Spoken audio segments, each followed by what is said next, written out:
All right, welcome again to our Basics in Belief class. We're talking about the church, and this is lesson 4. అందరికి కూడా స్వాగతం పలుకుతూ ఉన్నామండి. ఈ విశ్వాస సంబంధమైన ప్రాథమిక పాఠాలలో ఈ రోజు మనము 4వ పాఠాన్ని మనం నేర్చుకొనబోతూ ఉన్నాము సంఘం గురించి. Today's class, we're going to talk about how can we identify the church of the New Testament. ఈ రోజు మనము నేర్చుకొనబోతున్నటువంటి అంశము భాగం ఏమిటి అనంటే క్రొత్త నిబంధనలో సంఘాన్ని మనం ఎలాగా గుర్తించగలము లేదా క్రొత్త నిబంధన సంఘాన్ని మనం ఎలాగ గుర్తించగలము అనేటువంటి అంశముతో ఈ రోజు మనం పాఠాన్ని నేర్చుకొనబోతూ ఉన్నాము. In our last class last week, we studied the question, how many churches did Jesus build? మనము గత వారంలో యేసుక్రీస్తు ఎన్ని సంఘములను కట్టాడు అనే విషయాన్ని గురించి చర్చించుకొని నేర్చుకొని ఉన్నాము. And we learned that Jesus said, I will build my church. Matthew 16:18. మనము మత్తయి సువార్త 16వ అధ్యాయము 18వ వచనంలో క్రీస్తు చెప్పినటువంటి మాటను మనం గమనించుకున్నప్పుడు అక్కడ నేను నా సంఘమును కట్టెదనని యేసుక్రీస్తు వాగ్దానము చేసినట్లుగా మనం చూస్తాము. We also learned that the Bible says that there is one body. అలాగే బైబిల్ కూడా మనకి ఏమని పాఠం నేర్పిస్తున్నదనంటే యేసుక్రీస్తుకు ఒకటే శరీరమై ఉన్నదనే విషయాన్ని మనకు బైబిల్ నేర్పిస్తూ ఉన్నది. And then in Colossians 1:18, we learned that the Bible tells us the body is the church. కొలస్సీలకు రాసిన పత్రిక 1వ అధ్యాయము 18వ వచనంలో ఆ శరీరమే సంఘము అని మనకు నేర్పిస్తూ ఉన్నది ఆ వచనంలో. So if there is one body and the body of the church, then Jesus built one church and one church only. చూడండి, అక్కడ ఒకటే ఒకటే చర్చ్ అయిన ఒకటే సంఘం అయినప్పుడు ఒకటే శరీరం అయినప్పుడు ఆ ఒక సంఘాన్ని ఆ ఒక శరీరాన్ని యేసుక్రీస్తు నిర్మించినట్లుగా మనం చూస్తాం. So today we're going to ask another important question. అలాగే ఈ రోజు మరి ప్రాముఖ్యమైనటువంటి మరొక ప్రశ్న గురించి మనం ఈ రోజు నేర్చుకొనబోతున్నాము. And I wouldn't say this is the most important in the series, but today is very important. ఈ రోజు నేర్చుకొనబోతున్నటువంటి ఈ అంశము చాలా ముఖ్యమైనటువంటి అంశము. మనం అందరం కూడా ఇంతవరకు నేర్చుకున్న అన్నిటికంటే ఇది గొప్పగా ఉండబోతుంది ఈ అంశము. If there are many religious groups that claim to follow Jesus, how do we know which one is following the true New Testament pattern? చూడండి, చాలా మత శాఖల వారు అనేకమైనటువంటి వారికి సంబంధించినటువంటి బోధలను వారికి సంబంధించినటువంటి ఆచారాలను ఫాలో అవుతూ ఉన్నారు, కానీ కృత నిబంధనలో సంఘాన్ని ఎలా గుర్తించగలమో అది వాళ్ళు తెలుసుకోలేకపోతున్నారు. Do we identify it by the church by tradition? మనము కృత నిబంధన సంఘాన్ని ఆచారాల వలన మనము గుర్తించుకోవచ్చా? Do we identify it by emotion or how we feel? Like, I feel like this is the right church. Is that how we identify it? చూడండి, లేదా ఇదిగో నేను ఇలాగా ఫీల్ అవుతున్నాను, నేను ఇలాగా అనుకుంటున్నాను, నేను ఈ విధంగా చేద్దాం అనుకుంటున్నాను అన్న దానిని బట్టి సంఘము నిర్ణయించబడుతుందా? Do we identify it by what's popular, the biggest church? Is that what we need to do? చూడండి, లేదా బాగా అందరికీ పేరు తెలిసినటువంటి సంఘాలుగా ఉన్నంత మాత్రాన అది నిజమైనది అవుతుందా? Or do we identify it by what our family has always practiced? లేదా మా కుటుంబం అంతా కూడా అక్కడికే వెళుతున్నారు కాబట్టి అదే నిజమైనటువంటి సంఘము అని మనము అనేదానికి మనకు అవకాశం ఉంటున్నదా? And the answer to all those questions are no. We must identify the church by the word of God, what is put in this book. చూడండి, ఈ ప్రశ్నలకన్నిటికీ మనకు సమాధానం ఒకటే, కాదు అనేటువంటి ఆ మాటనే. ఎందుకంటే మనము బైబిల్లో ఉన్నటువంటి విషయాల గురించి మనం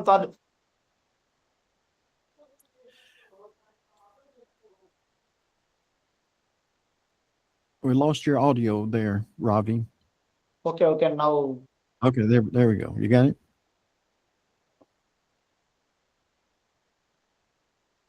ఓకే బ్రదర్.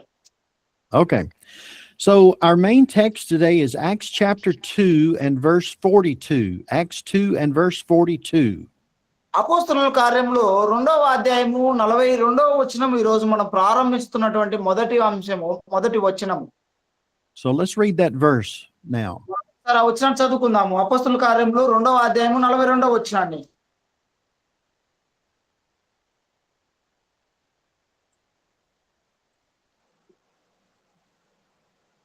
వీరు Acts 2. అపోస్తలుల బోధయందును సహవాసమందును రొట్టె విరుచుటి యందును ప్రార్థన చేయుటి యందును ఎడతెగక ఉండరి. Okay. All right. So this verse is a good starting point. ఈ వచనము మనకు ప్రారంభించడానికి చాలా బాగుగా ఉపయోగపడుతుందని మనం నమ్మవచ్చును. It tells us that the first Christians continued in the apostles' doctrine.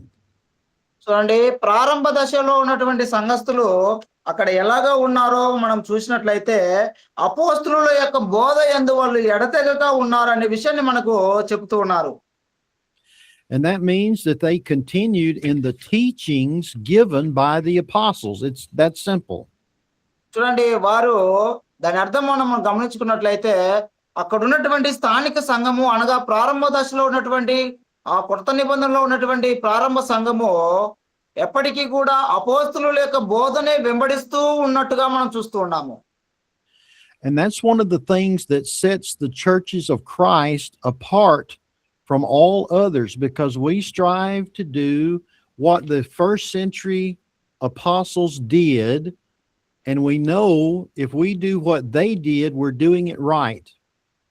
చూడండి, మనం అందరం కూడా క్రీస్తు సంఘం అని గుర్తించుకుంటున్నప్పుడు ఈ క్రీస్తు సంఘానికి కలిగినటువంటి మనము ఆ విధానాలను మనం గమనించుకున్నట్లయితే క్రీస్తు సంఘములో ఉన్నటువంటి అందరూ కూడా కొత్త నిబంధనలో ఆదిమ సంఘస్థులు ఏ విధంగా అయితే అపోస్తలుల యొక్క బోధన అనుసరించుకుంటూ వచ్చారో అదే విధంగా మనము ఈనాడు క్రీస్తు సంఘం కూడా అపోస్తలులు బోధించినటువంటి బోధను బైబిల్లో ఉన్నటువంటి ఆ లేఖనానుసారంగా సంఘాన్ని నడిపించుకుంటూ వస్తూ ఉన్నారు.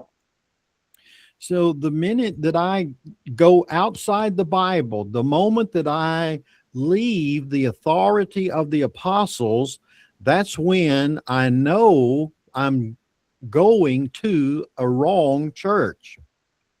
చూడండి, ఈ బైబిల్ కాకోకుండా బైబిల్ బయట నుండి మనము సంఘాన్ని మనము ఒకవేళ నడిపించుకోవాలి అని అన్నా లేదంటే దానిని గుర్తించాలి అని అన్నా అది మనకు సాధ్యపడేటువంటి పరిస్థితి కాదు.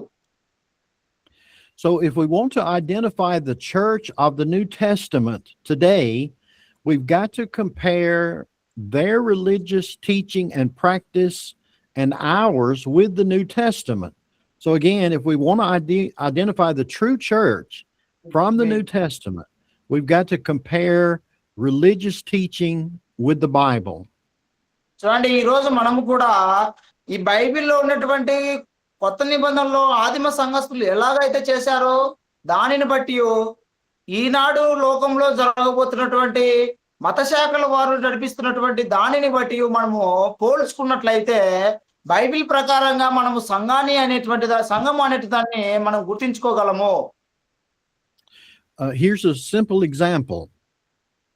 ఒక ఉదాహరణ ఇక్కడ సింపుల్ గా ఒక ఉదాహరణ ఉన్నదండి, సులువుగా. Okay, I don't know if you have two pens or not, but I have in my hands an orange tip pen and a regular writing pen. This is a marker and this is a pen. చూడండి, ఇక్కడ చేతులలో రెండు ఉన్నాయి. ఒకటి orange colour లో ఉన్న pen ఉంది, ఒకటి మామూలుగా రోజు రాస్తున్నటువంటి ఒక పెన్ను ఉంటున్నది.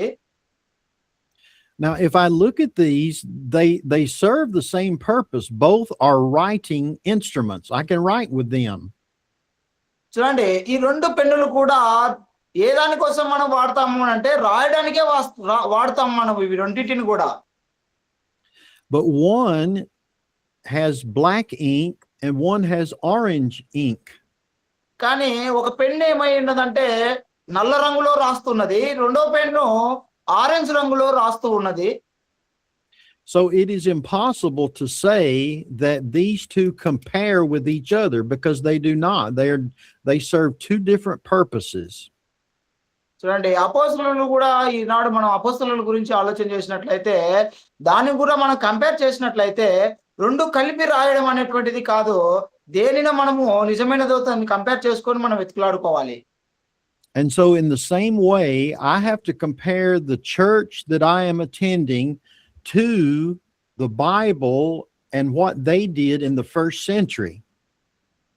చూడండి, మనం కూడా ఈరోజు సంఘాన్ని మనము చాలా జాగ్రత్తగా పోల్చి చూసుకోవాల్సిన అవసరం మనకు ఉన్నది. ఎందుకంటే కొత్త నిబంధన కాలంలో ఎలాగైతే సంఘాన్ని నడిపించబడ్డాయో, లేదా ఈనాడు లోకంలో ఉన్నటువంటి మత శాఖల వారు ఎలాగా సంఘాన్ని నడిపిస్తూ ఉన్నారో, ఆ విషయాలను బట్టి మనము పోల్చుకొని చూసినట్లయితే మనకు అర్థమవుతుంది ఏది నిజమైనదో. And if the church I'm attending doesn't agree with this book, which one is wrong? Am I wrong or is the Bible wrong? చూడండి, ఒకవేళ నేను ఒక సంఘానికి నేను వెళ్తూ ఉన్నానంటే నేను దీనిలో ఉన్న దాన్ని నేను బైబిల్లో ఉన్నటువంటి దానిని నేను అంగీకరించలేకపోయినట్లయితే ఎవరు ఇక్కడ తప్పుగా నడుస్తున్నవారు? నేను తప్పుగా నడుస్తున్నానా, లేదంటే బైబిల్లో ఉన్నది తప్పుగా ఉంటున్నదా? And of course the answer. Go ahead. దానికి సమాధానం ఏమిటి అని అంటే అది మనమే తప్పుగా ఉంటున్నామని అర్థం. So of course the answer to that is that I'm the one that's wrong because the Bible can never be wrong. అది ఆ ప్రశ్నకు సమాధానం ఏమిటి అని అంటే నేనే తప్పుగా ఉంటున్నానే కానీ బైబిల్ ఎప్పటికీ కూడా తప్పుగా ఉండబోదు కూడా. All right, now let's look at point number 1 in our lesson today. ఈరోజు మనము ప్రారంభించుకుందాము. ఒకటో అంశంలోనికి ఈ యొక్క పాఠంలో ఒకటో అంశంలోనికి మనం వెళ్ళినట్లయితే చూసుకుందాం అంశాన్ని. And so the point is, point 1, we identify the church by its authority. చూడండి, మనము సంఘాన్ని దాని యొక్క అధికారమును బట్టి గుర్తిస్తాము అనేటువంటి అంశాన్ని ఈరోజు మనము తెచ్చుకుందాము. The church of the New Testament, the church that the apostles started in Acts chapter 2, follows the authority of Jesus Christ.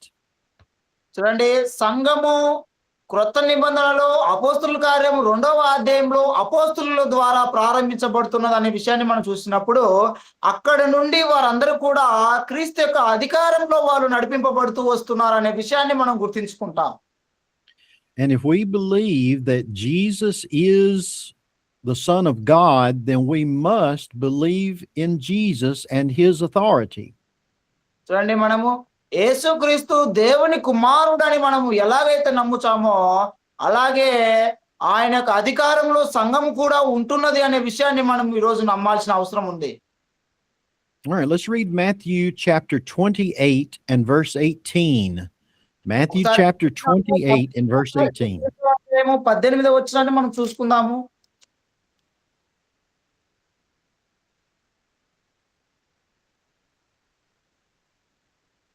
అయితే యేసు వారి యొద్దకు వచ్చి పరలోకమందును భూమి మీదను నాకు సర్వాధికారము ఇయ్యబడి ఉన్నది. Okay. All right, at least in the English translation it says the word power. All power has been given to me, and that word power means authority. Yeah, same in Telugu also there. Okay, good. Okay, ఇక్కడ ఏమని ఉన్నదనంటే నాకు పరలోకమందును భూమి మీదను సర్వ అధికారము ఇయ్యబడి ఉన్నది అని యేసుక్రీస్తు చెబుతూ ఉన్నాడు ఆ వచనంలో. So Jesus is saying that God has given him all authority.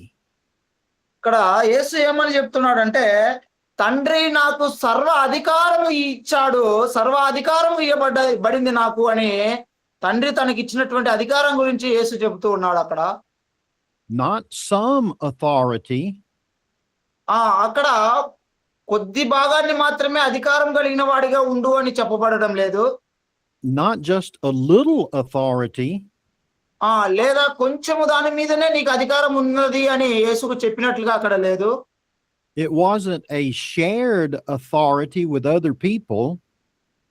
లేదా నీ అధికారాన్ని పక్కనోళ్ళకు పంచుకో, నీకు సగం వారికి సగం అధికారం ఉన్నది అని చెప్పినట్టుగా ఇక్కడ లేదు. but he was given all authority. కానీ అతనికి సర్వాధికారము ఇవ్వబడి ఉన్నదనే విషయాన్ని మనం చదువుకుంటున్నాం ఇక్కడ.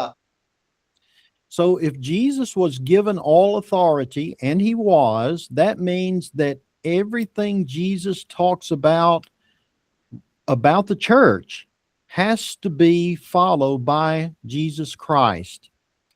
ఒకవేళ యేసుక్రీస్తుకు సర్వాధికారము ఇవ్వబడి ఉన్నది అని చెప్పినప్పుడు ఈనాడు సంఘము కూడా యేసు యొక్క అధికారంలో సంపూర్ణమైనటువంటి క్రీస్తు యొక్క అధికారంలో నడవబడుతూ ఉండాలి.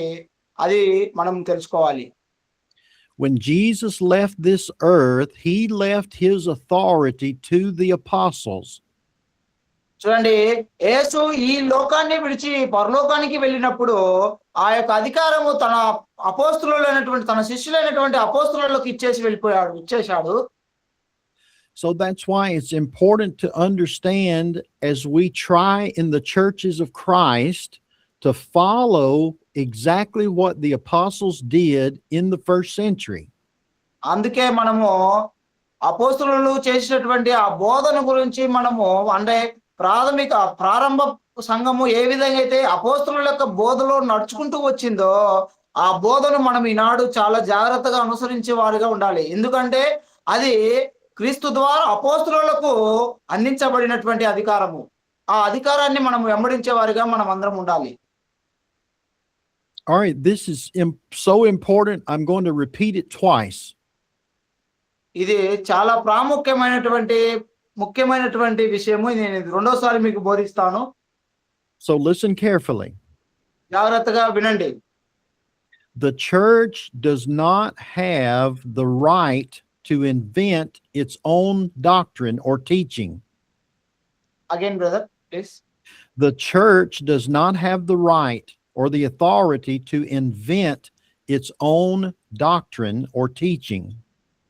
Okay.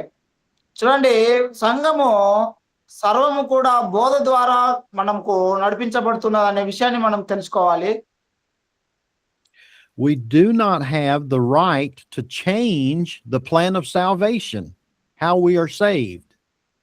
చూడండి, క్రీస్తు సంఘానికి ఇచ్చినటువంటి ఆ అధికారాన్ని మనము మార్చలేము. అలాగే మనకు రక్షణ సంకల్పానికి ఇచ్చినటువంటి ఆ విషయాలను కూడా మనం ఎప్పుడు కూడా మార్చలేము.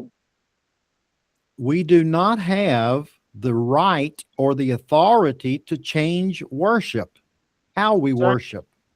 ఆరాధన క్రమములో జరగబోతున్నటువంటి ఆ అధికారాలను ఏవి కూడా మనం మార్చడానికి మనకు అధికారం లేదు. We also don't have the right to change the organization of the church, how it's organized. For example, elders, deacons, preachers. We can't change that organization. చూడండి, మనకు సంఘంలో ఉన్నటువంటి ఆ యొక్క అధికారములను కూడా అనగా అపోస్తులుగా కొంతమంది, బోధకులుగా కొంతమంది, ప్రవక్తలుగా కొంతమంది, ఇలాగైతే ఏ విధంగా అయితే సంఘంలో ఉంటున్నారో అవేవి కూడా ఆ సంస్థ యొక్క నిర్వహణని కూడా మనం ఎప్పటికీ కూడా మార్చే వారిగా ఉండకూడదు. ఆ అధికారము మనకి ఇవ్వలేదు దేవుడు. So if all of those are true, and they are, that means we have to submit to the authority of Jesus Christ, not to the authority of man. నిజంగా మనం ఒకవేళ కరెక్ట్ గా ఉన్నాము అని అంటే, మనం సత్యంలో ఉంటున్నాము అని అంటే అది సత్యం క్రీస్తు యొక్క అధికారంలో ఉంటున్నది అనేదే గాని మానవుని యొక్క అధికారంలో ఉంటున్నది కాబట్టి అది కరెక్ట్ గా ఉన్నది అనే దానికి మనకు ఆస్కారం లేదు. All right, let's notice Colossians chapter 3 and verse 17. కొలస్సీలకు రాసిన పత్రిక 3వ అధ్యాయం 17వ వచనాన్ని మనం ఒకసారి చదువుకుందాము.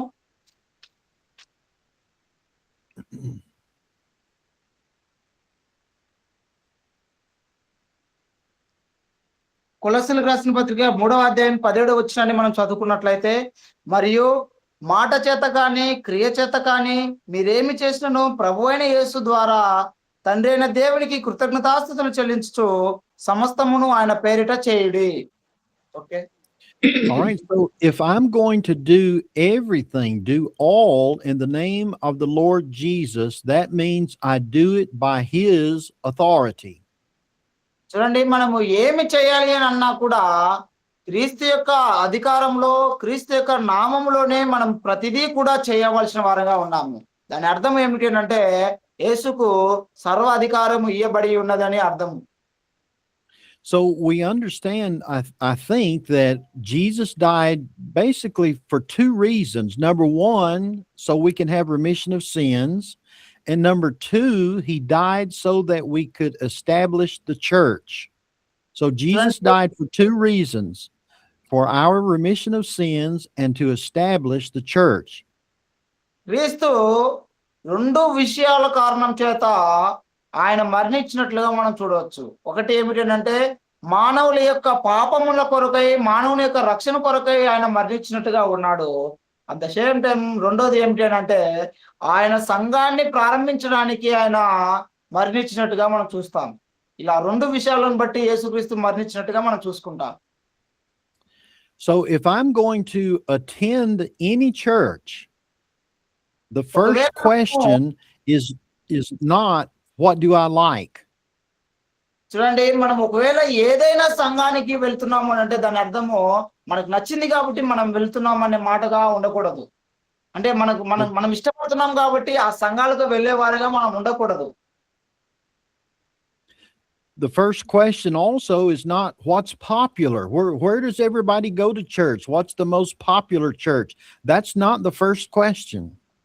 చూడండి, మనం తెలుసుకోవాల్సిన విషయం ఏమిటంటే అది చాలా ప్రసిద్ధి చెందినది కాబట్టి అక్కడికి వెళ్ళి మనము దేవుణ్ణి ఆరాధిద్దాం కదా అని చెప్పి అనుకున్నంత మాత్రాన అది సరైనది ఉండకపోవచ్చు.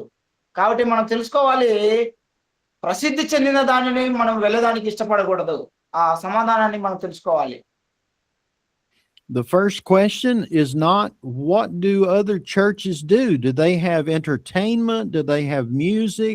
Do I like to go there? That's not a first question. చూడండి, వారు చాలా చక్కగా మనకు వినోదాన్ని అందిస్తారు. వాళ్ళు పాటలతో బాగా పాడతారు, లేదంటే వాళ్ళు చక్కగా చప్పట్లు కొడతారు, వాళ్ళు వాయిద్యాలు వాయించుతారు, వాళ్ళు ఇంపుగా మనకు మంచిగా ఇంపైన విధంగా ఆరాధన చేస్తారు కాబట్టి అక్కడికి వెళ్తాము అనే దాంట్లో అసలు ప్రశ్ననే లేదు.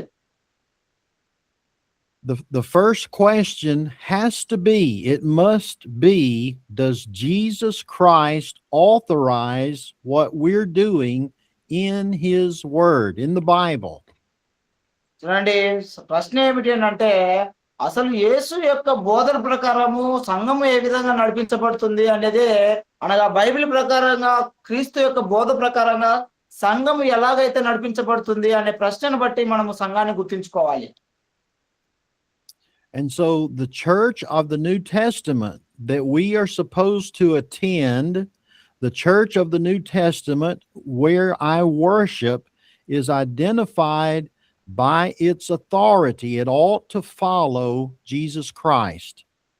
చూడండి, కొత్త నిబంధనలో మనం సంఘంగా కూడుకొని ఆరాధించాలి అని అంటే అక్కడ ఏం జరగాలి? క్రీస్తు యొక్క అధికారంలో ప్రతిదీ కూడా జరగాలి. అలాగా మనము క్రీస్తు యొక్క సంఘాన్ని మనము కొత్త నిబంధనలో గుర్తించగలము. ఆయన యొక్క అధికారం ద్వారా మనం సంఘాన్ని గుర్తించుకోగలం. Okay, any questions? Should we take questions before we move on? Any questions? ఏమైనా ప్రశ్న ఉన్నదా? ఆయన యొక్క అధికారానికి సంబంధించినటువంటి భాగంలో ఏమైనా ప్రశ్నలు ఉన్నాయా మీ ఎవరికైనా? Okay. Well, let's move to point number 2. Point number 2, we identify the church by its doctrine or its teaching. చూడండి, మనము ప్రశ్నలు లేకపోయినట్లయితే రెండో అంశంలోకి మనం వెళ్ళబోతున్నాము. సంఘమును దాని యొక్క బోధ ద్వారా గుర్తించాలి అనేటువంటి అంశంలో లోపలికి మనం వెళ్ళబోతూ ఉన్నాము. Back to our main text in Acts 2:42, it says they continued steadfastly in the apostles' doctrine. అలాగే మనము అపోస్తలుల కార్యం 2వ అధ్యాయం 42వ వచనం మనం మొదటిగా చదివినటువంటి వచనంలోకి మనం వెళ్ళినట్లయితే అక్కడ వారు అపోస్తలుల యొక్క బోధ యందును రొట్టె విరుచుట యందును ఎడతెగగా ఉండేది అనే విషయాన్ని మనకు అక్కడ ఆ వచనము మనతో చెబుతూ ఉన్నది. So notice very carefully, they did not continue in human doctrine. They didn't continue in what they wanted to do, but what the apostles' doctrine was, which was what Jesus told them to do and to teach. చూడండి, అక్కడ అపోస్తలుల యొక్క బోధ ద్వారానే సంఘం నడిపించబడుతున్నది. కారణం ఏమిటంటే అపోస్తలులకు యేసు అధికారాన్ని ఇచ్చాడు బోధించడానికి. వారి ద్వారా సంఘాన్ని నడిపించడానికి అపోస్తులకు దేవుడు యేసు అధికారం ఇచ్చినాడో ఆ అధికారం చొప్పుననే క్రొత్త నిబంధన సంఘము అనగా ఆదిమ సంఘము నడిపించబడుతూ ఉన్నది. అపోస్తుల బోధ యందును సంఘము ఎడతెగక ఉంటూ ఉన్నదనే విషయాన్ని మనం తెలుసుకుంటున్నాం. They also did not continue in Jewish tradition. They also did not continue. They did not continue in Jewish tradition.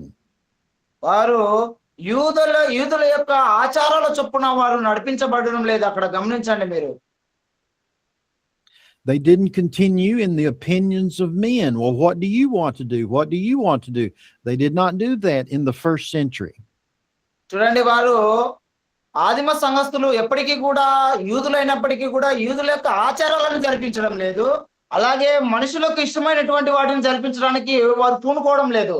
నీకు ఇది నచ్చిందా, ఇది చేద్దాంలే సంఘంగా, నీకు ఇది నచ్చిందా, మనం ఇది చేద్దాంలే సంఘంగా అంటూ మనుషులకు సంబంధించినటువంటి విధానంలో సంఘాన్ని నడిపించలేదు అక్కడ. They continued only in the apostles' doctrine, and again, the apostles received their doctrine from Jesus and the Holy Spirit. చూడండి, అలాగే వారు కేవలము అపోస్తుల యొక్క బోధ ద్వారా మాత్రమే వారు సంఘాన్ని నడిపించారు. అలాగే ఆ బోధ వారికి పరిశుద్ధాత్మ ద్వారా యేసుక్రీస్తు ద్వారా అది అందించబడినటువంటి బోధ.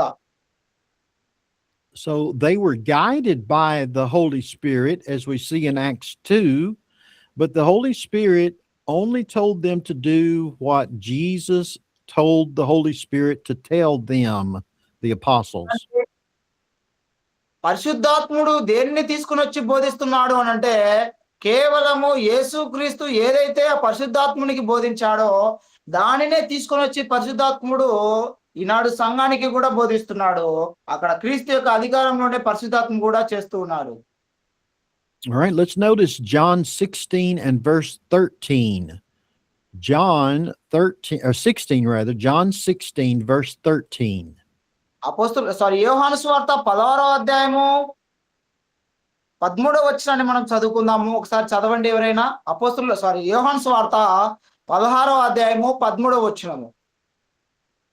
So the Bible tells us the Spirit of truth, the Holy Spirit, would guide them. So the apostles' teaching wasn't just what they wanted. It wasn't human wisdom. It was revealed by the Holy Spirit. చూడండి, అక్కడ సర్వసత్యంలోనికి ఆ పరిశుద్ధాత్మ వచ్చినప్పుడు సర్వసత్యంలోనికి నడిపిస్తుంది అనే విషయాన్ని మనకు అక్కడ తెలుపుతున్నాడు. అప్పుడు అపోస్తలులు అందరూ కూడా సర్వసత్యంలోనికి పరిశుద్ధాత్మ ద్వారా నడిపించబడుతున్నారే తప్ప వారి యొక్క మనుషుల యొక్క బోధలను బట్టి వారు ఎప్పటికీ కూడా సంఘాన్ని నడిపించడం లేదు. యేసుక్రీస్తు పరిశుద్ధాత్మునికి ఏ విధమైన అధికారాన్ని ఇచ్చాడో ఆ అధికారము చొప్పునే పరిశుద్ధాత్ముడు కూడా అపోస్తలులకు నేర్పించుతూ ఆ బోధ ద్వారా సంఘాన్ని నడిపించుకుంటూ ఉన్నారే తప్ప వారి మనుషుల యొక్క బోధను బట్టి నడిపించడం లేదు సంఘాన్ని. Now, someone might say, well, you're being too strict, Brother Paul, Brother Ravi, you're too strict, you're too serious. We can do different things in the church that are not in the Bible. చూడండి, కొంతమంది ఏమనుకుంటున్నారంటే అక్కడ ఉన్నటువంటి సేవకుడు చాలా కఠినంగా ప్రవర్తిస్తాడు, ఇక్కడ ఉన్నటువంటి సేవకుడు చాలా కఠినంగా ప్రవర్తిస్తాడు, మనకు నచ్చింది సంఘంలో ఏవి కూడా జరగనివ్వడు అని చెప్తూ ఉంటారు. We can change, and we don't have to have baptism. We can have instrumental music. We don't think it's that strict. చూడండి, మనము ఆ బాప్తిసాన్ని మార్చలేకపోతున్నాము, అలాగే వాయిద్యాలను కూడా మనం వాడలేకపోతున్నాము. వారు చాలా కఠినంగా ఉన్నారు, మనం ఇది చేద్దాం అనుకుంటే వాళ్ళు అది చేయడం లేదు అని చెప్పుకుంటుంటారు. All right, let's turn to 2 John verse 9. It's just a one chapter book. 2 John and verse 9. రెండవ యోహాను పత్రిక 9వ వచనాన్ని మనం ఒకసారి చదువుకుందాము. అది ఒకటే అధ్యాయంగా ఉంటున్నది. కేవలము వచనాన్ని మాత్రమే మనం చదువుకుందాము. 9వ వచనాన్ని. 2వ యోహాను 9వ వచనం. క్రీస్తు బోధ యందు నిలిచి ఉండగా దానిని విడిచి ముందుకు సాగు ప్రతి వాడును దేవునిని అంగీకరింపని వాడు. ఆ బోధ యందు నిలిచి ఉండువాడు తండ్రిని కుమారుని అంగీకరించువాడు. Okay. Now this is very, very serious. ఇది చాలా చాలా ముఖ్యమైనటువంటిది. చాలా మనము నేర్చుకోవాల్సినటువంటి ప్రాముఖ్యమైనటువంటి విషయం. John says very plainly, if we do not abide in the doctrine or the teaching of Christ, we don't have God. చూడండి, మనము క్రీస్తు యొక్క బోధ యందును, క్రీస్తు యొక్క ఆ యొక్క బోధలో మనము నిలిచి ఉండలేకపోయినట్లయితే మనము క్రీస్తుని ఎరిగిన వారం కాదు, దేవుని బిడ్డలము కానే కాదు అనేటువంటి విషయాన్ని చాలా ఖండితంగా యోహాన్ గారు అక్కడ మనకు నేర్పించుతూ ఉన్నారు. So the Bible is telling us that the moment I decide that I can change God's word, I can do things differently than the apostles. I don't have to do what they did. The moment I make that decision, John says, you don't have Christ and you're not in God at all. And that's a very dangerous place to be. చూడండి, ఈ వచనం మనకు చాలా గట్టిగానే మనకు సమాధానం ఇస్తున్నది. కొంచెం చూడండి ఆ వచనాన్ని జాగ్రత్తగా ఒకసారి ప్రయత్నం చేయండి అర్థం చేసుకోవడానికి.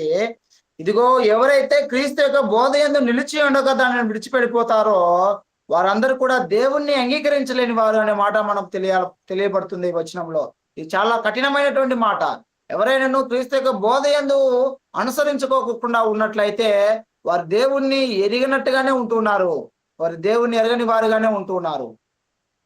Now, there are some things that humans can choose relative to the church. చూడండి, మనుషుల యొక్క ఆలోచన ప్రకారం నడిపించబడాలని చూస్తున్నారు వారందరూ కూడా. For example, we can decide whether we want to meet in a building or whether we want to meet in a house. That is not doctrine. That's simply convenience. చూడండి, ఒక చిన్న ఉదాహరణ మనం తెలుసుకుందాము. ఇదిగో, నేను ఈ రోజు చర్చ్ బిల్డింగ్ లోకి వెళ్ళి ఆరాధన చేయాలి అని అనుకుంటున్నాము, లేదా ఇంకొకరు వచ్చి లేదు మా ఇంట్లో ఆరాధన చేద్దాం రాండి అని చెప్తూ ఉంటారు. ఈ రెండింటిని బట్టి మనం ఏమని అర్థం చేసుకుంటామంటే ఇది బోధనేమో అని అనుకుంటాం. కాదు, అది డాక్టరీన్ కాదు, అది కేవలము మన యొక్క నిర్ణయాలు. ఆరాధన అనేటువంటిది ఎక్కడైనా చేసుకోవచ్చు, కానీ ఆ ప్లేస్ లకు పరిమితమైనటువంటి ఆజ్ఞ మనకు లేదు. A church doesn't have a limit on the number of people. For example, Jesus would say, where two or more are gathered together, I'm there with them in the midst of them. So we can have as few as 2 people, or we could have 2,000 people. There's no limit to a church and how many people can be there. చూడండి, సంఘానికి పరిమితి లేదు. ఎందుకంటే సంఘంలో ఇప్పుడు ఈ church building లో ఒక 200 మంది పడతారు అని అంటే అక్కడేనా మనకు పరిమితి? 200 మందికేనా పరిమితి?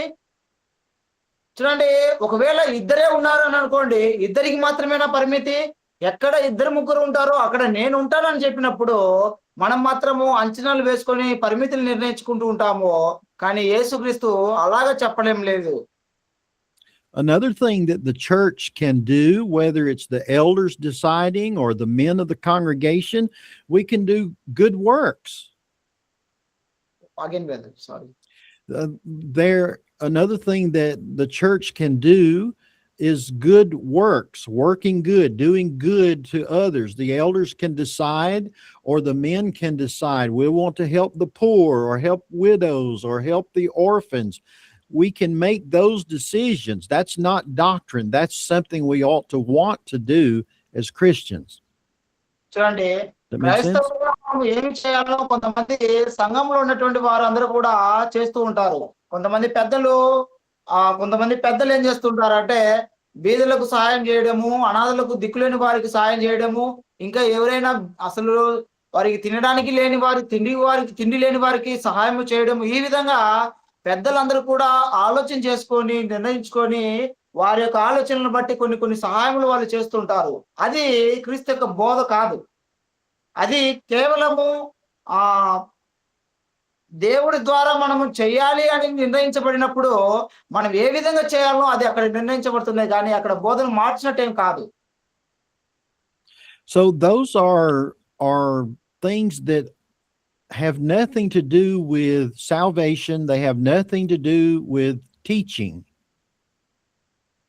చూడండి, కొంతమంది ఏం చేయరంటే ఆ బాప్తిసం కోసం ఏమి చేయరు. ఆ వాక్యం ప్రకటించడానికి వారేమి చేయరు. But if we don't continue, it doesn't matter again if we meet in a house or in a building, those really don't matter. But if we do not continue in the doctrine of Christ that the apostles gave us, then it is not, or we are not going with the New Testament pattern. I'll say that again. It doesn't matter what the building is or if it's a house. The important thing is the doctrine of Christ that the apostles gave. And if we're not following that, we're not following the New Testament pattern. చూడండి, ఇప్పుడు దాకా మనం చెప్పుకున్నాము. ఇదిగో సంఘం అంతా కూడా church building లోనే కూడుకోవాలి, లేదా ఒకరింట్లోనే కూడుకోవాలి, లేదా ఇద్దరితోనే కూడుకోవాలి, లేదంటే 3000 మందితో కూడుకోవాలి, లేదా బాప్తిసాన్ని అక్కడ తీసుకోవాలి, లేదా ఇక్కడ తీసుకోవాలి. ఈ విధమైనటువంటిది బోధ మార్చడం ద్వారా క్రీస్తు బోధ ఏం మారడం లేదు. ఇక్కడ విషయం ఏమిటంటే ఇవన్నీ కూడా మనము దేవుని యొక్క ఆజ్ఞను జరిపించడానికి మనము సరిచేసుకుంటున్నటువంటి విధానాలే కానీ ఇవి బోధన మార్చినట్లేం కాదు. కానీ నిజమైనటువంటిది ఏమిటి అనంటే ఇక్కడ క్రీస్తు యొక్క బోధలో మనం క్రీస్తు యొక్క ఆ విధానంలో లేకపోయినట్లయితే దానిని మనము మారుస్తున్నట్టుగా ఉంటున్నామే గానీ ఈ చిన్న చిన్న వాటిపైన మనము మార్చినట్లుగా కాదు. So the church that Jesus built must 100% must teach what the apostles taught. చూడండి, సంఘము 100% ఏదైతే అపోస్తలులు బోధించారో దానినే బోధించాలి. ఏదైతే అపోస్తలులు పాటించుతూ వచ్చారో, దేనినైతే అపోస్తలులు జరిపించుతూ వచ్చారో దానినే సంఘము జరిపించాలి. గాని ఇంకా మిగతా ఏ దానిని కూడా సంఘము అనుసరించడానికి వీలు లేదు ఈనాడు కొత్త నిబంధనలో. So when a denominational church teaches that no, you don't have to be baptized in order to be saved, they don't understand that doctrine matters and the truth matters. చూడండి, కొంతమంది మత శాఖలు ఏమని చెప్తారంటే కొంతమంది మత శాఖల వాళ్ళు ఏం చెప్తారు అనంటే, మీరు బాప్తిస్మం ఎప్పుడైనా తీసుకోండి, ఏం కాదు, మీరు విశ్వసించండి చాలు, మీరు వాక్యాన్ని విని విశ్వసించండి చాలు, బాప్తిస్మంను ఎప్పుడైనా తీసుకోండి అని చెప్పి వాళ్ళు దాన్ని నిర్ణయిస్తూ ఉంటారు. అక్కడ వాళ్ళ అర్థం ఏమిటంటే బాప్తిస్మం అనేటువంటిది మ్యాటరే కాదన్నట్టుగా ఉంటారు. All right, that brings us to point number 3. Point number 3. Okay, మనము మూడవ అంశంలోనికి వెళ్ళబోతున్నాము. We identify the church by its worship, how it worships. చూడండి, మనము సంఘాన్ని ఎలాగా గుర్తించడం కొత్త నిబంధనలో సంఘాన్ని మనం ఎలాగా గుర్తించగలం అనే అంశంలో ఆ పాఠంలో మూడవ భాగంలోనికి వచ్చాము. ఆరాధన విషయంలో కూడా మనము జాగ్రత్తగా గుర్తించాల్సినటువంటి అవసరం ఉంది. మనం పోల్చి చూడాలి ఆరాధన చేసే క్రమాన్ని కూడా కొత్త నిబంధన కాలంలో ఎలాగా ఆరాధన చేశారో దానిని కూడా మనం సరి చేసుకొని పోల్చుకుంటూ చూడాలి. So we worship according to the New Testament pattern, according to the teachings of Christ and his disciples, his apostles. చూడండి, అపోస్తలులు కొత్త నిబంధనలో ఏ విధంగా అయితే ఆ దేవుణ్ణి ఆరాధించుకుంటూ వచ్చారో, యేసుక్రీస్తు యొక్క శిష్యులైనటువంటి అపోస్తలులు ఏ విధంగా అయితే ఆరాధన జరుపుకుంటూ వచ్చారో దానిని మనం చాలా చక్కగా ఆలోచన చేసుకుంటూ అర్థం చేసుకుంటూ మనం తెలుసుకోవాల్సిన అవసరం ఉంది మనకు. So let's go back to our main text, Acts chapter 4 and verse 24. Let's read that one more time because we need to use some things out of it again. Read Acts 4. That's our main text for this particular lesson today. John, brother. Say again? John or Acts? Acts 4:24. I'm sorry, Acts 2:42. I'll get it right in a minute. Acts chapter I think it's wrong here on the sheet. Acts 2:42. John 4:24. Is that what that one says? John 4:24. Okay, that's not what I have here, but go ahead. Okay, yeah, go ahead. ఒకసారి యోహాను సువార్త 4వ అధ్యాయం 24వ వచనం చదువుకుందాము.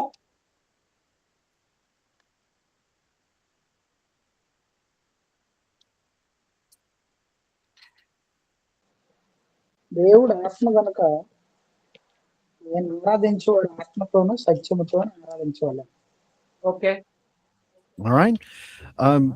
So if we're going to worship, it has to be acceptable worship because God is a spirit and we've got to worship him in spirit and in truth. It has to be sincere because God is the heavenly Father. He's the creator. So when we worship, it must be sincere. చూడండి, ఆరాధన అనేటువంటిది కూడా చాలా ప్రాముఖ్యమైనటువంటి విషయం అనే విషయాన్ని మనం గమనించాలి. ఎందుకంటే మన సృష్టికర్త అయినటువంటి, మన దేవుడైనటువంటి, మన తండ్రి అయినటువంటి దేవుడు పరలోకంలో ఉంటూ ఉన్నాడు. ఆయన ఆత్మ గనుక ఆయనను ఆరాధించాలనేటువంటి మనమందరం కూడా దేనితో ఆరాధించాలని నేర్పించబడుతున్నాము? ఆత్మతో, సత్యముతో మనం ఆరాధించాల్సినటువంటి అవసరం ఉన్నది అనే మనకిక్కడ తెలుపబడుతున్నది ఈ వచనంలో. దేవుడు ఆత్మ గనుక మనం కూడా ఆత్మతో ఆరాధించాలి అనే విషయం మనకు తెలుపబడుతున్నది. All right. So it has to be according to truth.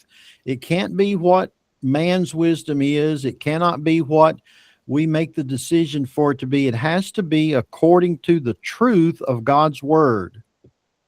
చూడండి, ఇక్కడ సత్యము అని అన్నప్పుడు దేవుని యొక్క ఆజ్ఞలై ఉన్నవే గాని, దేవుని యొక్క వాక్యమై ఉన్నదే గాని, మనుషుని యొక్క ఆలోచనలు, మనుషుని యొక్క బోధను బట్టి సత్యము అని పిలువబడదు. ఇక్కడ ఏదైతే దేవుడు చెప్పాడో అదే సత్యము, దేవుడు ఏదైతే బోధించాడో, ఏదైతే ఆజ్ఞాపించాడో అదే సత్యమై ఉన్నది. కానీ మనుషుని యొక్క నియమాలు, మనుషుని యొక్క ఆచారాలు, మనుషుని యొక్క చట్టాలు సత్యం కావు. Okay. Now let's go back to Acts 2:42. Read ఇప్పుడు Acts, అపోస్తలుల కార్యములు 2వ అధ్యాయము 42వ వచనానికి వెళ్దాము. because there is a pattern established in Acts 2:42. So let's read that one more time. అపోస్తలుల కార్యములు 2వ అధ్యాయము 42వ వచనం ఇప్పుడు వెళ్దాము. అక్కడ చాలా ప్రాముఖ్యమైనటువంటి రక్షణ గురించినటువంటి విషయాలు ఉన్నాయి.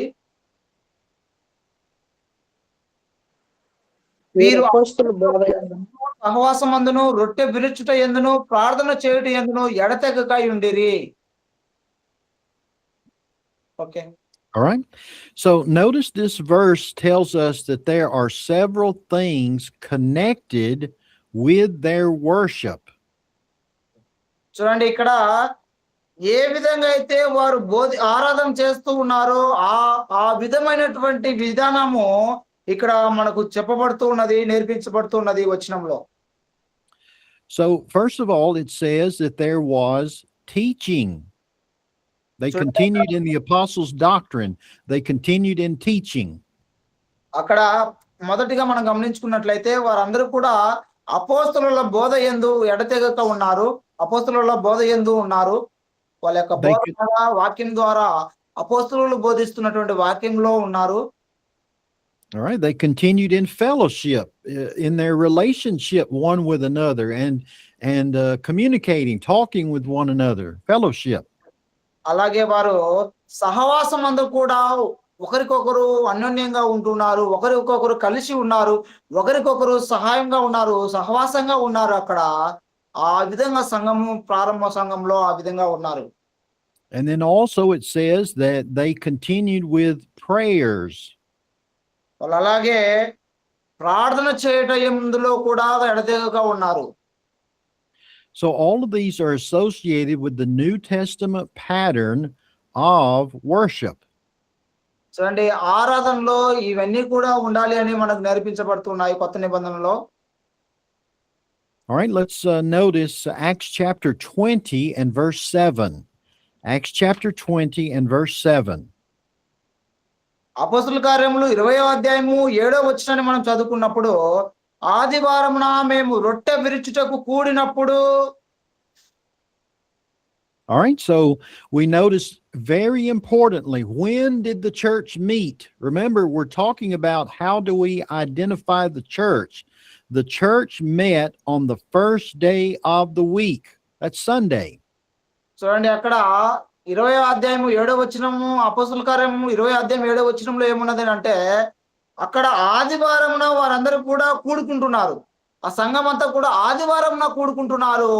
ఆదివారం వారందరూ కూడా కలిసి ఆరాధించడానికి కూడుకొని ఉన్నారు అనే విషయాన్ని మనం అక్కడ చెప్తున్నారు. ఆదివారం అంటే వారంలో మొదటి దినము.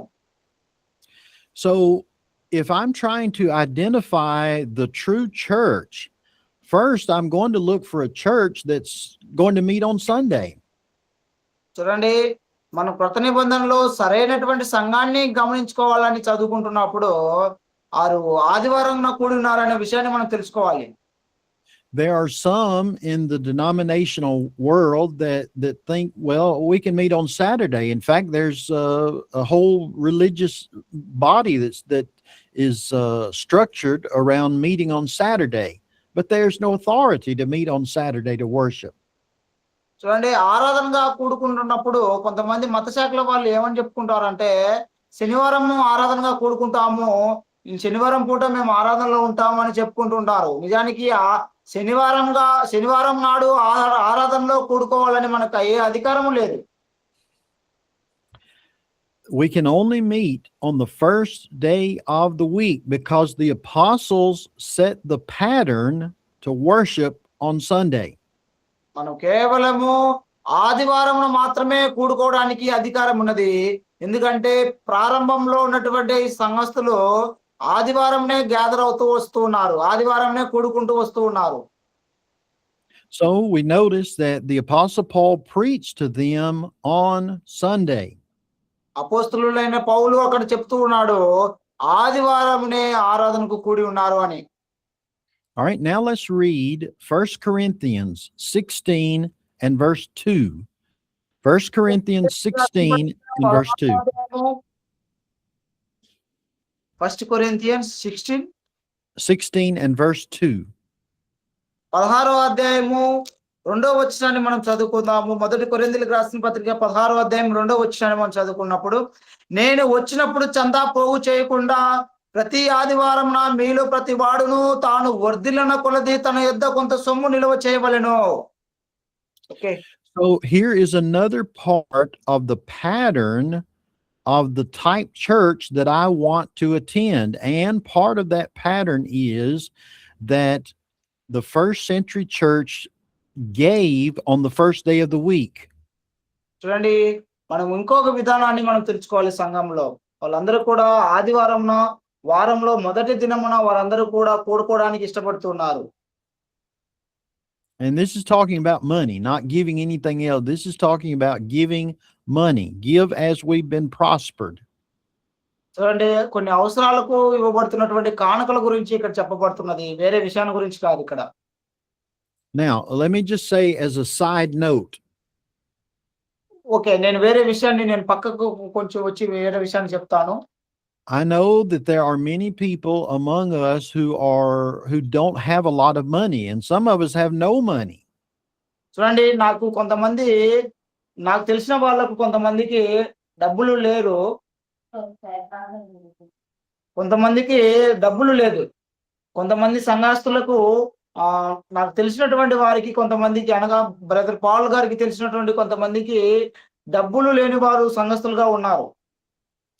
But even Jesus would talk about a poor widow when she was giving in the temple, and she gave 2 mites, and that's the smallest coin that they had during that time. Basically like our penny, our smallest coin. That widow, even though she was poor, Jesus said she gave more than everybody else. చూడండి, ఆమె మనకు తెలిసినటువంటి విషయంలో కానుకల గురించి మనం తెలుసుకున్నట్లయితే, ఆయన brother Paul గారికి తెలిసినప్పుడు వాళ్ళ దగ్గర ఉన్నటువంటి కొంతమందికి, సంఘంలో ఉన్న వారికి డబ్బులు సంపాదించే వాళ్ళు కొంతమంది ఉన్నారు సంఘస్థులుగా. అయితే వారందరూ కూడా వాళ్ళకి తెలిసింది, వాళ్ళకి తోచిందని తీసుకుని చేస్తున్నారు. అయితే మన బైబిల్లో ఉండేటువంటి విషయాలను మనము పోల్చుకొని చూసినట్లయితే, పేద విధవరాలు, ఆమెకి ఎంత డబ్బులు ఉన్నది.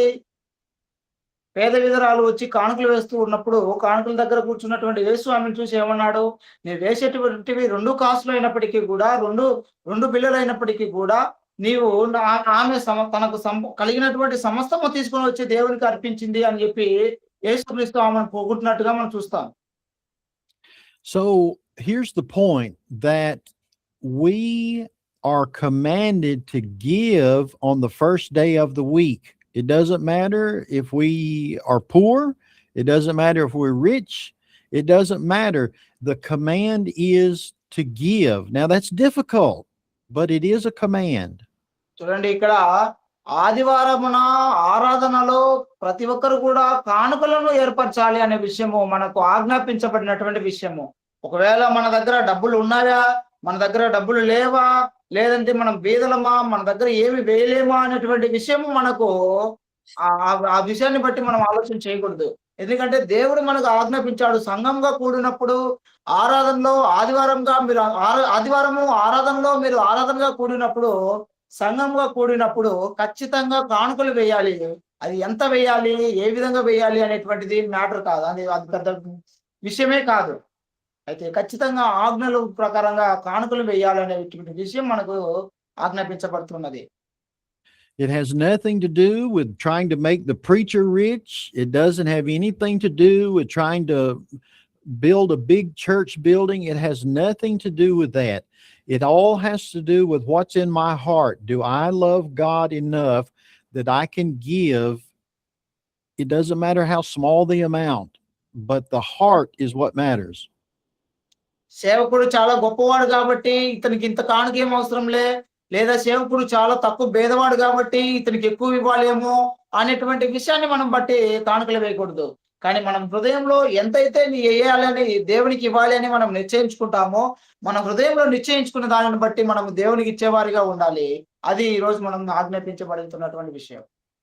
And again, I know it's easy for me in America to sit here and say, "Oh, you need to give," especially if you don't have a lot of money. But the thing that has to be understood is that it is a command. I have to give. చూడండి, ఒకవేళ మనకు ఇది చాలా ఈజీగా ఉండొచ్చు. మన దగ్గర డబ్బులు ఉన్నాయి కాబట్టి మనం వేస్తున్నాము. కానీ లేని వాళ్ళ పరిస్థితిని బట్టి మనం ఆలోచన చేసినట్లయితే, వారి దగ్గర ఉన్నను లేకపోయినాను దేవుడు మనకి ఇచ్చినటువంటి ఆజ్ఞను మనం జరిపేవారిగా ఉండాలి. All right, let's notice another scripture, Ephesians chapter 5 and verse 19. Ephesians 5 and verse 19. ఎఫెసీయులకు రాసిన పత్రిక 5వ అధ్యాయము 19వ వచనాన్ని మనం చదువుకుందాము. ఒకనినొకడు కీర్తనలతోనూ సంగీతములతోనూ ఆత్మ సంబంధమైన పాటలతోనూ హెచ్చరించుచు మీ హృదయములలో ప్రభువును గూర్చి పాడుచు కీర్తించుచు. All right, so we notice from this scripture, we're noticing a pattern of the New Testament, and the New Testament teaches singing. So we have to sing as part of our worship.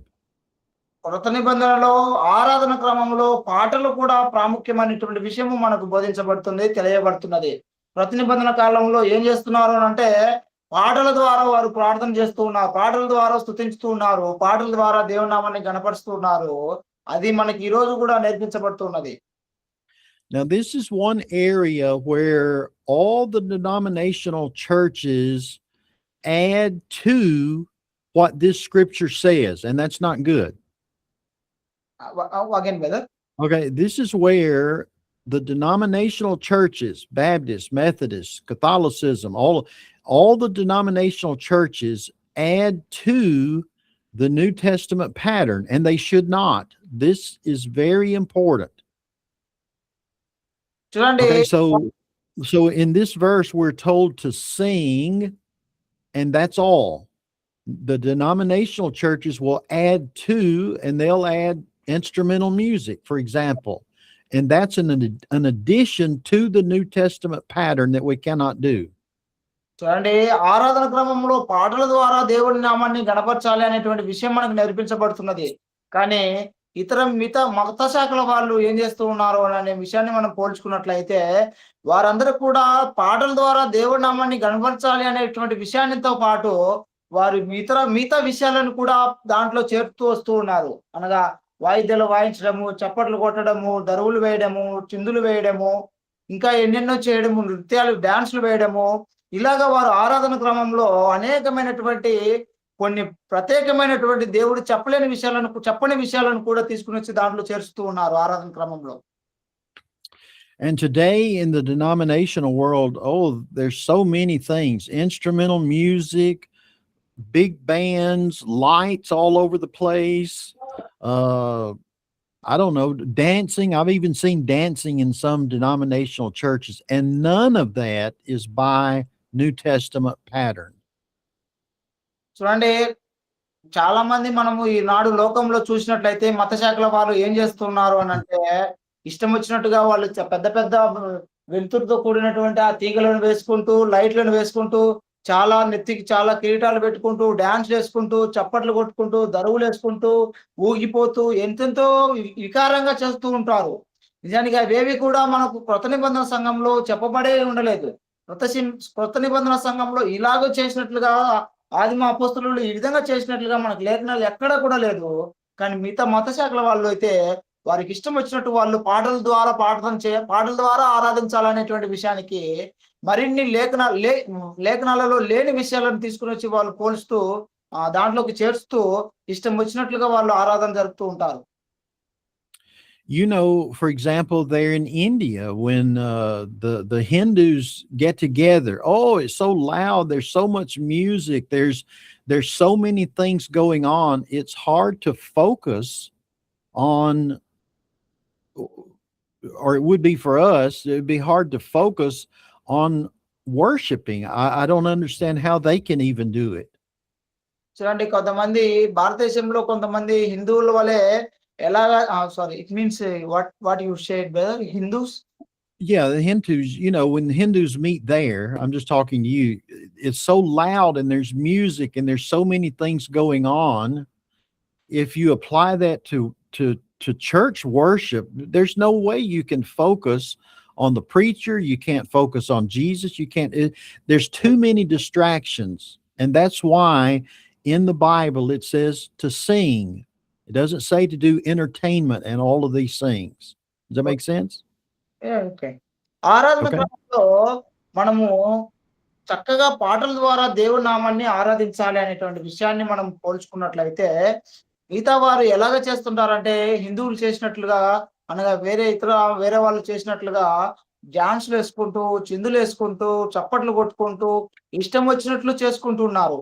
అలాగా ఆరాధన జరిపినప్పుడు అసలు బోధకుడు ఏం చెప్తున్నాడో, దేవుని వాక్యం ఏం చెబుతుందో, అసలు దేవుని వాక్యం ఏ విధంగా మనకు నేర్పించబడుతుందో, దేవునికి ఎలాగ ఆరాధన చేయాలో అనేటువంటి విషయమే మనకు అర్థం కాకుండా, మన హృదయము దేవునికి అనుసంబంధంగా ఉండకోకుండా, ఆ వాక్యము మనకు అర్థం కాకోకుండా, ఈ మధ్యలో మనం మనసులో చేర్చినటువంటి ఈ విషయాలన్నీ కూడా మనల్ని డిస్టర్బ్ చేసేటి విధంగా ఉంటూ ఉన్నాయి. నిజానికి మనం ఆరాధన చేసేటప్పుడు మనం ఆత్మతో, సత్యంతో చక్కగా దేవుణ్ణి ఆరాధించుకుంటూ ఉండాలే తప్ప, ఈ మధ్యలో ఇవన్నీ కూడా మనల్ని మభ్యపెడుతూ దేవునికి మనకు అర్థం లేకోకుండా చేయడానికి చేస్తున్నటువంటి ఈ మనుషుల యొక్క కల్పితాలు ఇవన్నీ కూడా. ఇవి చాలా మనం ఆరాధనలో ఇవి తప్పుగా చేస్తున్నాం మనం ఈనాడు లోకంలో ఉన్నటువంటి మత శాఖల వాళ్ళు. All right. So if I'm looking for the true church, I'm going to find a church that worships according to the New Testament pattern. చూడండి, ఒకవేళ మనము ఆ కృత నిబంధనలో నిజమైనటువంటి సంఘాన్ని మనం గుర్తించాలి అనంటే, మనం అపోస్తలుల యొక్క బోధన ప్రకారము, అపోస్తలుల యొక్క విధానాల ప్రకారమే మనము ఫాలో అవుతూ ఉండాలి. అలాగే మనం సంఘాన్ని గుర్తించుకోగలం. All right. So let's go to point number 4, and we'll stop with this one and we'll continue the lesson next week, Lord willing. But let's get to point number 4, which is we identify the church by its organization, how it's organized. చూడండి, ఈరోజు మనము నాలుగో అంశాన్ని మనం చదువుకొని ముగించుకున్నాము. ఈరోజు మనం చివరిగా నేర్చుకోబోతున్నటువంటి అంశం ఏమిటంటే, సంఘమును దాని యొక్క వ్యవస్థీకరణ ద్వారా గుర్తించవచ్చు. అంటే దాన్ని నడిపించేటువంటి పద్ధతుల ద్వారా మనం సంఘాన్ని గుర్తించవచ్చు. All right, so let's read Colossians 1 and verse 18. Colossians 1 and verse 18. కొలస్సీలకు రాసిన పత్రిక 1వ అధ్యాయం 18వ వచనాన్ని బట్టి మనం చదువుకున్నట్లయితే, సంఘము అను శరీరమునకు ఆయనే శిరస్సు, ఆయన అన్నిట్లో ప్రాముఖ్యము కలుగు నిమిత్తము ఆయన ఆది అయి ఉండి మృతులలో నుండి లేచుటలో ఆది సంభూతుడాయను. All right. So we notice in this scripture, number 1, that Christ is the head of the church. ఇక్కడ మనం మొదటి పాయింట్ మనం గమనించుకున్నట్లయితే, క్రీస్తు సంఘానికి శిరస్సు అయి ఉన్నాడు. క్రీస్తు సంఘమునకు అధికారి అయి ఉన్నాడు. And so, as we've already noticed, that means that Christ has authority over the church. God gave him all authority. And that means Christ is the head of the church and he has all authority over the church. చూడండి ఇది మనం ఇప్పుడు వరకు చూసుకున్నాము. యేసుకు సర్వాధికారము తండ్రి ద్వారా సర్వాధికారం ఇవ్వబడి ఉన్నది. ఆ అధికారంతోనే ప్రతి దాని మీద కూడా యేసుకు అధికారం ఉన్నట్లుగా మనం చూస్తున్నాము. నాడు సంఘానికి కూడా ఆయనే అధికారి ఉన్నాడు. All right. So that means that the church does not have an earthly head. We have a heavenly head of the church. That's Jesus Christ, who's has all authority and is the head of the church. There's no earthly head of the church. సంఘానికి భూ సంబంధమైనటువంటి అధికారులు ఎవరు కూడా లేరు. మనకున్నటువంటి ఒకే ఒక అధికారి ఎవరు అనంటే పరలోకమందున్నటువంటి క్రీస్తు తప్పక భూ సంబంధమైనటువంటి ఏ నాయకుడు, ఏ ఏ పెద్ద మనిషి, ఏ మనిషి కూడా భూ సంబంధమైనటువంటి వారు సంఘానికి అధికారులుగా ఉండనే లేదు. అది మనకు ఈరోజు తెలుసుకోవాల్సిన విషయం. The church also does not have an earthly headquarters. There's some in the denominational world that will have an association or will have an organization. You send all of your money to them. The church is not organized that way. We do not have an earthly headquarters.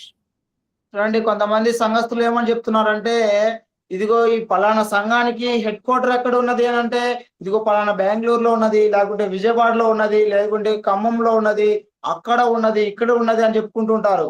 పలానా సంఘానికి ఇప్పుడు ఏదైనా ఒక సంఘాన్ని గురించి మనం మాట్లాడుకున్నట్లయితే ఈ సంఘానికి హెడ్ క్వార్టర్ ఎక్కడ అంటే హైదరాబాద్ లో ఉందంటాడు. నిజానికి దేవుని యొక్క అనగా క్రీస్తు ప్రభు వారి యొక్క సంఘమునకు ఏ హెడ్ క్వార్టర్ లేదు. అంటే ముఖ్యమైనటువంటి ప్లేసు, ప్రాముఖ్యమైనటువంటి ఒక ప్లేస్ అనేటువంటిది ఏదీ లేదు. Remember, we're trying to follow the New Testament pattern to organize the church like they did in the first century. గుర్తుంచుకోండి, మనం కొత్త నిబంధనలో క్రీస్తు ప్రభు వారు చేసినటువంటి ఆ విధానాన్ని ఫాలో అవుతున్నాము. అపోస్తలులు చేసినటువంటి ఆ విధానాన్ని మనం వెంబడిస్తున్నామే తప్ప ఈ భూ సంబంధమైనటువంటి విధానాలను మనం వెంబడించడం లేదు. అలాగే ఆత్మ సంబంధంగా మనం వెతుకులాడుకొని సంఘాన్ని గుర్తించాలి ఇప్పుడు. So that means that regardless of what others teach, there is no pope. చూడండి, మనం అందరూ బోధించినట్లు, ఇతర మత శాఖల వాళ్ళు బోధించినట్లుగా మనం చూసినట్లయితే మాకు పోపు ఉన్నాడంటారు. నిజానికి పోపులు అనేవారు కూడా సంఘంలో ఎవరు లేరు. That is not authorized, and that is not the New Testament pattern for organization.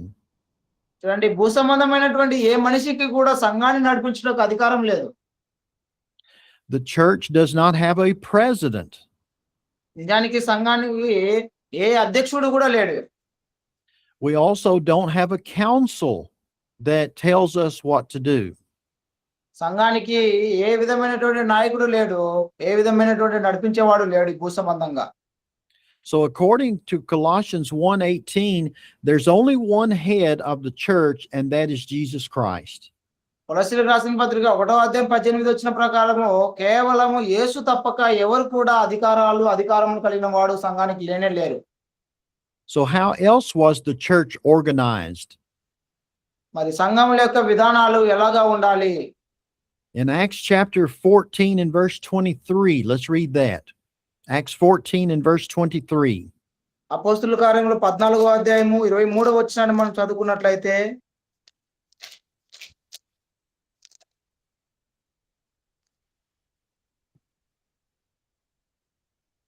అపోస్తలుల కార్యములు 14:23 మరియు ప్రతి సంఘములో వారికి పెద్దలను ఏర్పరిచి ఉపవాసం ఉండి ప్రార్థన చేసి వారు నమ్మిన ప్రభువునకు వారిని అప్పగించిరి.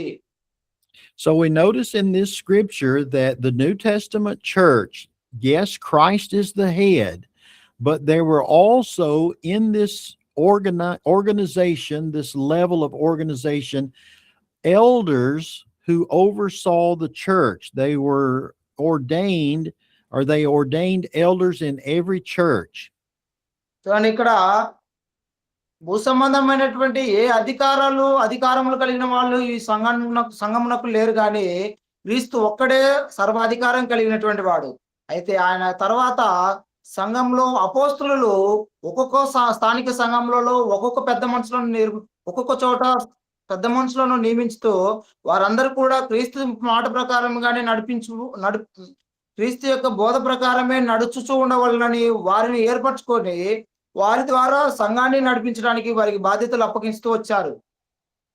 So elders serve two purposes. Number one, they oversee our souls in that congregation. In other words, they make sure that the preacher is preaching the correct doctrine, that we're teaching our children the correct things. They make sure that what happens in that church is according to the New Testament.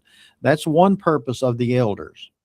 చూడండి, సంఘములో పెద్దలు ఉండడానికి పెద్దలు ఏర్పరచబడడానికి ముఖ్యమైనటువంటి కారణాలు ఏమిటి అని అంటే, మొదటి వారు బోధకులు ఏ విధంగా బోధిస్తున్నారో ఆ విధంగా బోధకులు బోధించే దానిని సరి చేసుకుంటూ చూసుకుంటూ రావాలి. అలాగే పిల్లలు ఏ విధంగా ఉంటున్నారో ఆ విధంగా పిల్లలు ఏ విధంగా ఉంటున్నారో ఆ పిల్లలను కూడా సరిగా చేసుకుంటూ ముందుకు తీసుకువెళ్ళాలి. The elders also serve a purpose to oversee the day-to-day operations. We don't like to think of the church as a business, but if you have a building, somebody's got to pay the bills. You have to pay the power bill. You have to pay for this or that. So that's another purpose of the eldership, is to oversee the physical operations and the spiritual operations of the church.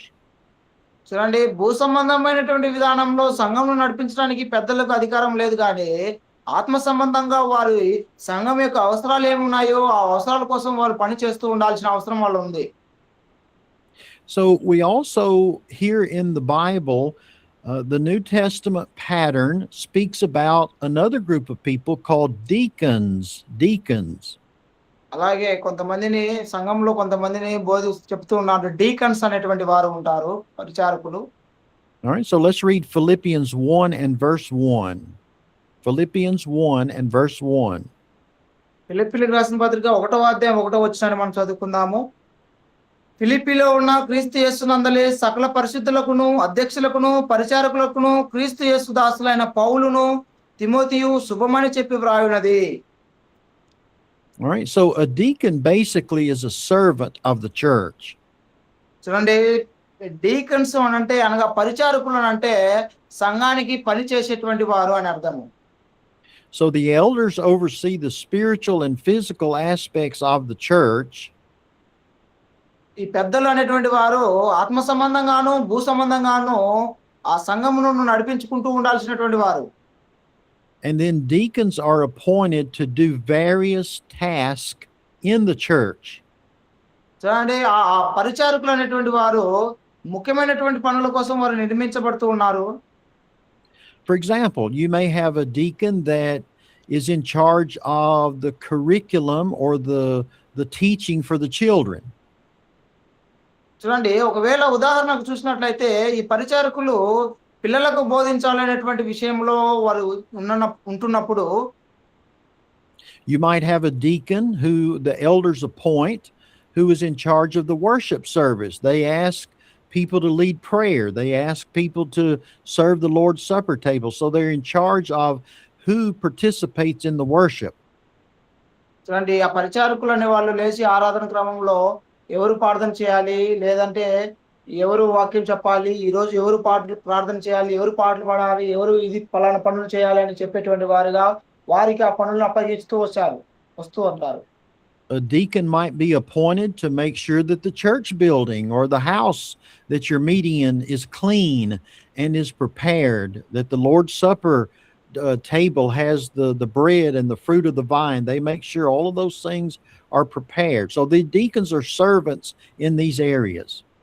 చూడండి, పరిచారకులు అని అన్నప్పుడు సంఘం యొక్క బిల్డింగ్ను church building ను కూడా వారు కడిగే వారిగా ఉండాలి. లేదంటే ఆ ప్రభరాత్రి భోజనం అప్పుడు ఆ ద్రాక్ష రసాన్ని ఆ రొట్టెను తయారు చేసుకుంటూ అక్కడికి పెట్టుకుంటూ ఆ చైర్లన్నిటిని కూడా తుడిచేసుకుంటూ బాగా తుడుచుకుంటూ చక్కగా రావడానికి అందరికీ కూడా వసతులు ఏర్పరచుకుంటూ ఆ పనులను చూసుకుంటూ పరిచారకులు ఉండాలి సంఘంలో.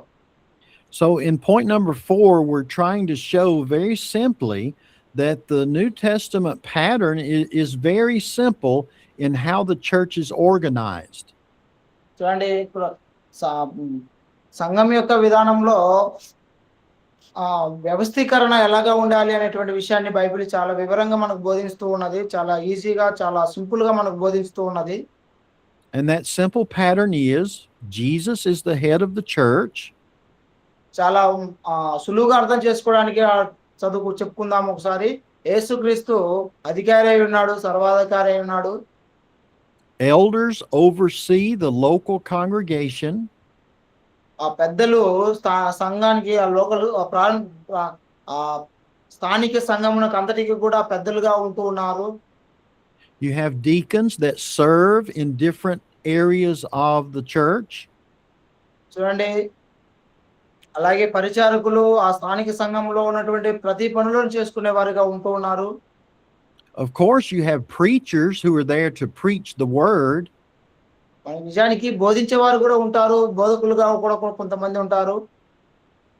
And then you have members who are there serving faithfully each and every Sunday that you meet.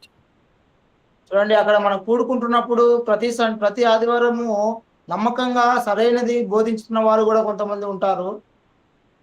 So if you'll notice, that's one thing that sets the churches of Christ and makes it so different than other religious organizations, because they don't operate as in this simple way. So again, I'll just say that's what sets us in the churches of Christ apart from others, because of the simple way the church is organized according to the New Testament. చూడండి, క్రొత్త నిబంధనలో ఉన్నటువంటి సంఘం యొక్క విధానాలను మనం పోల్చుకుంటూ చూసినప్పుడు క్రీస్తు యొక్క సంఘము అనగా క్రీస్తు సంఘము మాత్రమే మిగతా ఇతర మత శాఖల వారి అందరికీ కూడా భిన్నంగా ఉంటున్నది అనే విషయాన్ని మనం గమనించుకోవచ్చు. అనగా క్రీస్తు సంఘము మాత్రమే క్రీస్తు యొక్క బోధన బట్టి, అనగా ఆదిమ సంఘస్థులు ఏ విధంగా అయితే బైబిల్లో బోధిస్తూ వచ్చారో దాన్ని మాత్రమే వెంబడిస్తూ వస్తున్నటువంటి సంఘము నిజమైనటువంటిది క్రీస్తు సంఘమే. మిగతావన్నీ కూడా వీటికి క్రీస్తు సంఘానికి అనగా బైబిల్కు విరుద్ధంగా ఉన్నాయనేటువంటి విషయాన్ని మనము అర్థం చేసుకోవచ్చు ఈ విధానాన్ని పోల్చుకుంటూ చూస్తే. So many have earthly headquarters, for example. They have a local church, but they report to someone far off at a headquarters somewhere. చూడండి, నిజానికి కొత్త నిబంధనలో సంఘమునకు హెడ్ క్వార్టర్ అనేటువంటిది లేదు. కొంతమంది మీ హెడ్ క్వార్టర్ ఎక్కడ ఉంది అని అంటారు. ఇదిగో మా హెడ్ క్వార్టర్ పలానా ఏరియాలో ఉంది, లేదంటే మా పలానా వేరే ఆ ఊర్లో ఉంది, ఈ ఊర్లో ఉంది అని చెప్పుకుంటుంటారు. And then some, of course, have human creeds or teachings. In other words, they go outside of God's word and they will have other things to teach, and that's not authorized. చూడండి, కొంతమంది బైబిల్లో ఉన్నటువంటి బోధనను బోధించుకోకుండా మనుషుల యొక్క బోధనను బోధించుకుంటూ వారి యొక్క విషయాలను బోధించుకుంటూ ఉండేవారు కూడా ఉంటారు. అది సరైనది కాదు. And then, of course, you have these different structures, but none of those follow the New Testament pattern. And that's the goal that we have in the churches of Christ, to follow the New Testament pattern and the organization that is God-given. చూడండి, దేవుడిచ్చినటువంటి ఆ విధానాలు మాత్రమే మనము వెంబడించే వారిగా ఉండాలి. మనుషుని యొక్క విధానాలు ఏవి కూడా మనం వెంబడించే వారిగా ఉండకూడదు. ఆ విషయాన్ని మనం ఈ రోజు కొత్త నిబంధనలో ఉన్నటువంటి మాటలను బట్టి నేర్చుకుని ఉన్నాం. All right. We have some more points to do, but we'll save those for next week, Lord willing. And we'll stop now and see if anybody has any questions about anything that we've talked about today. సరే, ఈ రోజు మనము ఇంతటితో ఈ పాఠాన్ని ముగించుకొని దేవుని చిత్తం అయితే రేపు వారమున మనము 4వ అంశంలో నుండి మనం కొనసాగించుకుందాము. ఇందు విషయంలో ఏమైనా ప్రశ్నలు ఉన్నట్లయితే మనం చెప్పుకుందాము. There is no question, brother. Any questions? Okay. Well, I hope that you have gotten something from the study today as we continue to look at how do we identify the church of the New Testament. చూడండి, మనము రేపు వారంన మనం చూసుకొని పోతాము పేరును బట్టి సంఘాన్ని ఎలాగా గుర్తించుకోవాలనేటువంటి విషయాన్ని రేపు వారంలో మనం గుర్తించుకొని పోతాము. And I appreciate so very, very much everybody in attendance there with Brother Ravi and all of you here on Google Meet. Thank you so much for being with us for our lesson today, and we hope that you'll join us next week. And then we'll end with a word of prayer before we stop. Okay. మనందరం కూడా మీ అందరికి కూడా ధన్యవాదాలండి. చాలా చక్కగా మీరు కష్టపడుతూ వాక్యాన్ని వినడానికి ఇష్టపడుతూ వస్తూ ఉన్నారు. మీ అందరిని బట్టి నేను మిమ్మల్ని అభినందిస్తూ ఉన్నాను. దేవుని చిత్తమైతే రేపు వారంలో మనం అందరం కూడా సరైన అంశంతో మనము మిగతా అంశములతో మనము ముందుకు వెళ్దాము. Okay. అందరికి వందనాలండి. All right. So let's say a word of prayer. You pray brother. Me? Okay. Here we go. Ready? ప్రార్థన చేసుకుందాము. Okay. Our Father in heaven, పరలోకమందున్న మా తండ్రి, we are so thankful that we have had this time that we can gather together and study about the church. తండ్రి మీ యొక్క కొత్త నిబంధనలో ఉన్నటువంటి సంఘమును గురించి మేము తెలుసుకోవడానికి మాకు ఇచ్చినటువంటి సమయాన్ని బట్టి మీకు కృతజ్ఞతాస్తుతులు చెల్లించుకొంచున్నాము మా తండ్రి. We hope, Father, that the things that we have done have been in accordance with your will.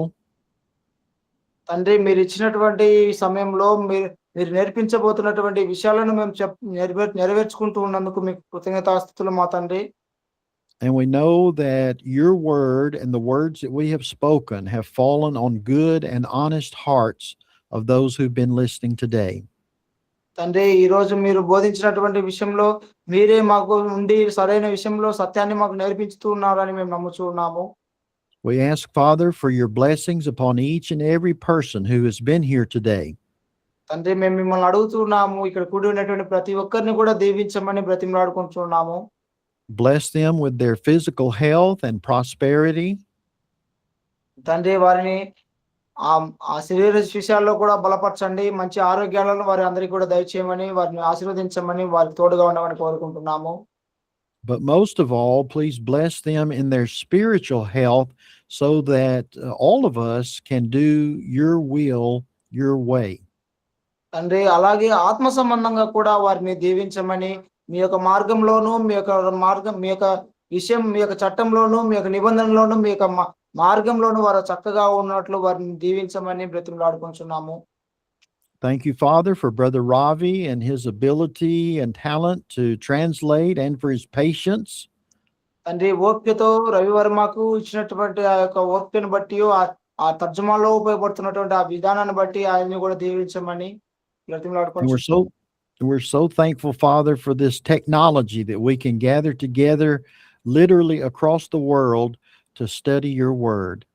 తండ్రి ఈ విధమైనటువంటి టెక్నాలజీని మాకు ఇచ్చినందుకు మీకు కృతజ్ఞతాస్తుతులు తండ్రి. ఎక్కడో ప్రపంచ మారుమూలలో మేము ఉంటున్నప్పటికీ కూడా ఈ విధంగా మేమందరం మీ వాక్యాన్ని నేర్చుకోవడానికి ఇచ్చిన ఈ సమయాన్ని బట్టి, ఈ టెక్నాలజీని బట్టి మీకు కృతజ్ఞతాస్తుతులు చెల్లించుకుంటున్నాము మా తండ్రి. Please forgive us of our sins తండ్రి మా పాపములను కూడా మీకు అప్పచెప్తున్నాము.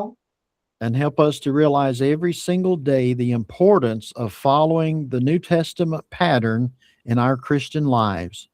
తండ్రి మా యొక్క క్రైస్తవ జీవితంలో ప్రతి దినము కూడా చాలా ప్రాముఖ్యమైనదనియు, మీ యందు మేము ఎప్పటికీ కూడా ఎదుగుతూ ముందుకు వెళ్ళాలని నేర్చుకున్నట్లు సహాయం దయచేయండి. Thank you for your great love and the love of Jesus Christ. తండ్రి మీ ప్రేమను బట్టి, మీ కుమారుని యొక్క ప్రేమను బట్టి మీకు కృతజ్ఞతలు. And it's in Jesus Christ's name that we pray. తండ్రి ఈ విన్నపములన్నీ మా ప్రభువైన యేసుక్రీస్తు నామమున అడుగుచున్నాము మా తండ్రి. Amen. Amen. Amen. All right. Very good. Thank you, everyone. Good thank to you see brother. Thank you. you. Yes, thank you very much. వందనాలండి. God వందనాలండి. bless you.